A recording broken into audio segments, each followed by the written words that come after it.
ठीक है, तो आइए इसे खोलकर समझते हैं। आज की इस विस्तृत चर्चा में हमारे पास जो स्रोत सामग्री है वो सच में मतलब बहुत ही दिलचस्प है। हाँ बिल्कुल, एक बहुत ही गहरा दस्तावेज है। सही कहा। इसका नाम है the alchemy of remembrance and divine Joy. मूल रूप से ये 11 मार्च 2026 की मुरली का एक बहुत ही विस्तृत विश्लेषण है, और जो लोग नियमित रूप से इस आध्यात्मिक दर्शन से जुड़े हैं वे बेसिक्स तो जानते ही हैं। बेसिक से वे भली भांति परिचित हैं। तो आज हमारा मिशन सिर्फ उन पुरानी बातों को दोहराना नहीं है, बल्कि ये चर्चा उन लोगों के लिए एक शॉर्टकट है जो इस ज्ञान को समझना चाहते हैं, वो भी बिना भारी भरकम शब्दों में उलझे। हम ये देखेंगे कि कैसे ये प्राचीन आध्यात्मिक ज्ञान, खासकर राजयोग, आज के आधुनिक न्यूरोसाइंस और मनोविज्ञान के साथ एकदम मतलब पूरी तरह से मेल खाता है। और किसी भी गहरी चर्चा में जाने से पहले ये याद रखना बहुत जरूरी है कि ज्ञान तभी कीमती है जब उसे समझा जाए और लागू किया जाए। बिल्कुल, सिर्फ थ्योरी से काम नहीं चलता। एकदम सही। ये सिर्फ एक आध्यात्मिक पाठ नहीं है। जब हम इन चीजों को एनालाइज करते हैं तो समझ आता है कि ध्यान या योग सिर्फ एक विश्वास नहीं है, बल्कि ये इंसान के दिमाग को, उसकी भौतिक संरचना को बदलने का एक बहुत ही साइंटिफिक तरीका है। और इसी बदलाव को स्रोत सामग्री में एक बहुत ही जानी पहचानी थीम के रूप में बताया गया है, जिसे कहा गया है याद की यात्रा। बहुत ही प्रसिद्ध थीम है। हाँ, मुरली का एक वाक्य है कि याद की यात्रा में रेस करो तो पुण्य आत्मा बन जाएंगे, स्वर्ग की बादशाही मिल जाएगी। अब आध्यात्मिक रूप से तो हम सुनते आए हैं कि परमात्मा की याद से पाप नष्ट होते हैं, आत्मा पवित्र होती है, लेकिन मैं सोच रही थी अगर हम इसे विज्ञान के चश्मे से देखें तो ये क्या है? यहाँ जो बात सबसे ज्यादा आकर्षित करती है वो ये है कि अगर हम इस याद को या इस निरंतर रिमेम्बरेंस को न्यूरोसाइंस की भाषा में देखें तो ये असल में फोकस वाली बात है। मतलब एक गहरे ध्यान की तरह। एग्जैक्टली ये फोकस्ड अटेंशन मेडिटेशन है। जब कोई व्यक्ति अपने दिमाग को बार बार एक ही शुद्ध विचार पर टिकाता है, जैसे कि परम सत्ता की याद पर, तो दिमाग का जो अटेंशन नेटवर्क होता है वो मजबूत होने लगता है और इससे नकारात्मक भावनाएं कमजोर पड़ती हैं। बिल्कुल। विज्ञान के अनुसार इससे प्रीफ्रंटल कॉर्टेक्स की एक्टिविटी काफी बढ़ जाती है और ये हिस्सा आत्मनियंत्रण और स्पष्ट सोच के लिए जिम्मेदार होता है। तो जो मुरली में रेस की बात कही गई है कि याद की यात्रा में रेस करनी है, वो विज्ञान में न्यूरोप्लास्टिसिटी का काम कर रही है। हाँ, आप कह सकती हैं कि न्यूरोप्लास्टिसिटी ही वो रेस है। मतलब जो विचार हम जितनी बार दोहराते हैं उसका न्यूरल पाथवे उतना ही मजबूत हो जाता है और फिर दिमाग उसी शांत अवस्था को अपनी स्थायी आदत बना लेता है। एकदम सटीक। और इसी वजह से दिमाग धीरे धीरे पुरानी नकारात्मक बातों को भूलने लगता है। ये बहुत ही लॉजिकल है, लेकिन अगर ये इतना ही वैज्ञानिक और स्पष्ट है तो स्रोत में एक सवाल भी उठता है।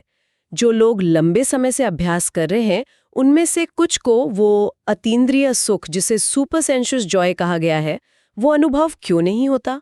ये एक बहुत ही वैलिड सवाल है। हाँ, क्योंकि सामग्री बताती है कि इसके पीछे सूक्ष्म पाप, छिपी हुई कमजोरियां और सबसे बड़ा कारण देह अभिमान है।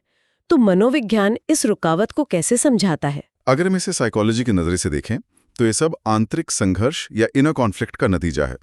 अगर किसी व्यक्ति के अंदर कोई अपराध बोध है या छिपा हुआ तनाव है या कोई दबी हुई भावना है, बिल्कुल, कोई दबी हुई भावना, तो उसका दिमाग कभी भी गहरी शांति या उस पैरासिम्पैथेटिक रिलैक्स स्टेट को बनाए नहीं रख सकता। ये जो अंदर का कॉन्फ्लिक्ट है वो आनंद की अनुभूति को ब्लॉक कर देता है। और यही वजह है कि देह अभिमान को पापों का मूल कारण बताया गया है, क्योंकि जब इंसान देह अभिमान में होता है तो अहंकार, लगाव, ईर्ष्या जैसी चीजें अपने आप आ जाती हैं। वो जब कोई व्यक्ति अपने अहंकार या अपनी ईगो आइडेंटिटी से बहुत ज्यादा जुड़ जाता है तो दिमाग का एक आत्म केंद्रित थिंकिंग सिस्टम एक्टिव हो जाता है। आत्म केंद्रित थिंकिंग सिस्टम मतलब जो हमेशा खुद के बारे में सोचता है? हाँ, जिसे डिफॉल्ट मोड नेटवर्क भी कहते हैं। जब ये एक्टिव होता है तो व्यक्ति भावनात्मक प्रतिक्रियाएं ज्यादा देता है, आवेगी फैसले लेता है, जिन्हें हम आध्यात्मिक भाषा में पाप कह सकते हैं। यहाँ बात सच में बहुत दिलचस्प हो जाती है, क्योंकि इसी आंतरिक संघर्ष को खत्म करने के लिए मुरली में एक बहुत ही सिंपल लाइन कही गई है, सच बताने से हल्के हो जाएंगे। ये एक बहुत ही पावरफुल स्टेटमेंट है। हाँ, मतलब अक्सर हम सोचते हैं कि गलतियां छिपा लें, लेकिन यहाँ कहा जा रहा है कि पूरी सच्चाई से उसे स्वीकार कर लो। ये सिर्फ एक नैतिक शिक्षा नहीं है, इसके पीछे तो बहुत गहरा विज्ञान है। अगर हम इसे बड़ी तस्वीर से जोड़कर देखें तो ये मॉडर्न साइकोलॉजी की एक बहुत बड़ी टेक्निक है। जब कोई गलती छिपाता है तो उसके अंदर अपराध बोध बढ़ता है और उस झूठ को याद रखने में बहुत सारी मेंटल एनर्जी वेस्ट होती है। एग्जैक्टली उसे साइकोलॉजी में कॉग्निटिव लोड कहते हैं। ये दिमाग में एक लगातार तनाव बनाए रखता है। लेकिन जब इंसान अपनी भावनाएं व्यक्त कर देता है, जिसे कन्फेशन कहते हैं, तो वो मानसिक तनाव एकदम से कम हो जाता है। बिल्कुल, एंग्जाइटी कम हो जाती है। और ये जो प्रोसेस है, ये एक तरह से इमोशनल हीलिंग का काम करता है। इसीलिए सच बोलने से इंसान वाकई में मानसिक रूप से हल्का महसूस करता है। ये बहुत ही खूबसूरत कनेक्शन है। अब अगर हम पहचान और फोकस की बात करें, स्रोत सामग्री में परमात्मा की पहचान बहुत स्पष्ट रूप से निराकार और शिव बताई गई है, और आत्मा को भ्रिकुटी के बीच चमकता हुआ एक सितारा बताया गया है। ये क्लैरिटी बहुत जरूरी है। वही मैं सोच रही थी, तार्किक रूप से देखा जाए तो एक व्यवस्था में इतनी स्पष्ट पहचान का होना क्यों जरूरी है? देखिए, किसी भी सिस्टम में अगर पहचान स्पष्ट नहीं होगी तो भटकाव आना तय है। जैसे किसी भी नदी की या किसी भी इंसान की एक फिक्स्ड आइडेंटिटी होती है। हाँ, बिना उसके तो सब कंफ्यूजिंग हो जाएगा। बिल्कुल। वैसे ही परमात्मा की एक स्पष्ट पहचान होने से भक्ति मार्ग का जो भ्रम होता है वो खत्म हो जाता है। इंसान का दिमाग भटकने के बजाय एक जगह फोकस कर पाता है। और आत्मा का जो स्वरूप बताया गया है कि वो भ्रुकुटी के बीच एक स्टार की तरह है। विज्ञान ने भले ही आत्मा को फिजिकल रूप में न खोजा हो। हाँ, विज्ञान आत्मा की बात नहीं करता, लेकिन जब ध्यान को भ्रुकुटी के बीच यानी माथे के एकदम सेंटर में फोकस किया जाता है तो उसका सीधा असर दिमाग के फ्रंटल रीजन पर पड़ता है। फ्रंटल रीजन मतलब वही प्रीफ्रंटल कॉर्टेक्स जिसके बारे में हमने शुरू में बात की थी। सही कहा। इस हिस्से की गतिविधियां उत्तेजित होने लगती हैं और ये सीधे तौर पर इंसान की जागरूकता और उसकी एकाग्रता को बढ़ा जाता है। अब यहाँ से एक बहुत ही अहम तुलना निकल कर आती है। श्रोत्र में साक्षात्कार और बदलाव के बीच का अंतर बहुत साफ किया गया है। भक्ति और ज्ञान का अंतर? हाँ, अक्सर लोग ध्यान में कुछ रोशनी दिखने को या किसी विजन को ही बहुत बड़ी उपलब्धि मान लेते हैं, लेकिन मुरली स्पष्ट कहती है कि साक्षात्कार को योग या ज्ञान नहीं कहा जाता। और मनोविज्ञान भी यही कहता है, जो विजन्स या साक्षात्कार होते हैं वे कई बार इंसान की अपनी ही गहरी कल्पना या सबकॉन्शियस इमेज का नतीजा होते हैं। मतलब वो अवचेतन मन की ही छवियां होती हैं। बिल्कुल। जब इंसान गहरी भावनात्मक भक्ति में होता है तो डोपामाइन का लेवल बढ़ जाता है और उसे कुछ अद्भुत देखने का अनुभव हो सकता है। लेकिन वो तो टेम्परेरी है। एग्जैक्टली। वो स्थायी नहीं है। असली लक्ष्य तो मनुष्य से देवता बनना है। और ये जो स्थायी परिवर्तन है, ये सिर्फ एक विजन से नहीं आता, ये निरंतर मानसिक प्रशिक्षण से आता है, जिसे राजयोग कहा गया है। तो इस सब का असल मतलब क्या है? हम वापस उसी अतीन्द्रिय सुख पर आ जाते हैं जो किसी भी भौतिक सुख या कुछ पल के विजन पर निर्भर नहीं है। अतीन्द्रिय सुख का विज्ञान ही यही है कि जब इंसान गहरा ध्यान करता है तो उसके दिमाग में सेरोटोनिन और डोपामाइन का एक परमानेंट बैलेंस बन जाता है। और वो बैलेंस एक बहुत ही स्थिर और शांत खुशी पैदा करता है। बिल्कुल। ये कोई एक पल का स्पाइक नहीं है, बल्कि एक स्थिर स्थिति है। बहुत ही शानदार चर्चा रही। अब समय है कि हम इस पूरी गहराई से की गई चर्चा के सार को समेट लें। हाँ, बिल्कुल। अगर हम पूरी सामग्री को देखें तो यह मुरली के 4 मुख्य अनुशासनों में सिमट जाती है।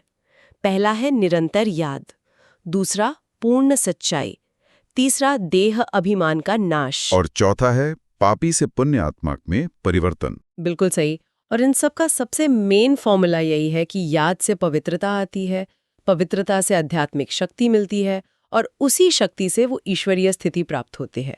इससे एक बहुत ही महत्वपूर्ण सवाल खड़ा होता है। कैसा सवाल? देखिए, अगर हर एक शुद्ध विचार वास्तव में हमारे दिमाग की भौतिक संरचना को न्यूरोप्लास्टिसिटी के जरिए बदल रहा है, जैसा कि हमने अभी डिस्कस किया, हाँ, वायरिंग चेंज हो रही है, तो क्या हर गुजरते पल के साथ हम केवल इस दुनिया को देख रहे हैं, या फिर हर एक सेकंड में हम अपनी चेतना के स्तर पर अपने भविष्य के उस दिव्य स्वरूप को खुद अपने ही विचारों के औजारों से तराश रहे हैं? ये तो बहुत ही गहरा और विचार उत्तेजक थॉट है।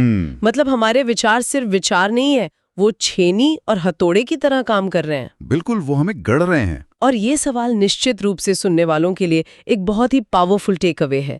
ये सोचने पर मजबूर करता है कि हम अपने हर एक पल और हर एक विचार के साथ क्या कर रहे हैं। और मुझे लगता है कि इसी जागरूकता के साथ ज्ञान को जीवन में लागू करना ही असली सफलता है। एकदम सही बात कही।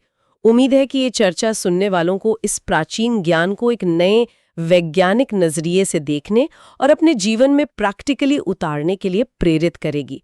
आज की इस विस्तृत चर्चा में बस इतना ही। सीखते रहिए और अपने विचारों को सही दिशा में तराशते रहिए।